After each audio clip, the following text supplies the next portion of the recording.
Hey friends, hope you're all great and doing awesomely superb in your day-to-day life, and you all are daily heroes as far as I am concerned. And this video is about an inspiration that I got recently from a movie called Invictus. This movie Invictus is based on an incident that happened in the life of the great Nelson Mandela, who was one of the greatest reformers of Ahimsa way and non-violence based activism against apartheid in South Africa.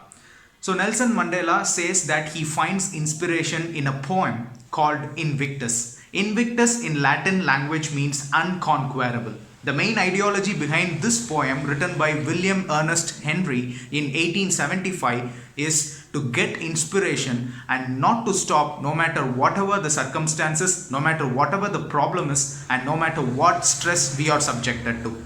The hope that we have in our hands is what keeps us going towards enlightenment in life. 27 years of cruel punishment in the Robben Islands. His eyes were blinded by the sand slime mine in which he was working. But still Nelson Mandela decided to forgive those people after he came to power as the president of South Africa.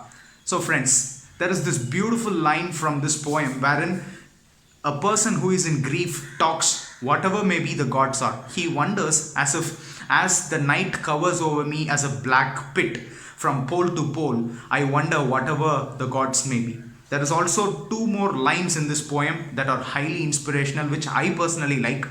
They go this way: I am the master of my fate. I am the captain of my soul. I request you all to be the masters of your fate and be the captains of your soul, as the great legendary performer, a heavyweight on this planet, Mr. Nelson Mandela did. Let's forgive all our enemies and all the naysayers and all those people who had at some point of time stabbed us at our backs, at some point of time who have betrayed us. Let us all forgive them and unitedly stand towards peace. Have that unconquerable Invictus poem keep on inspiring you, friends. Be the master of your fate, be the captain of your soul. This is Ramesh signing off.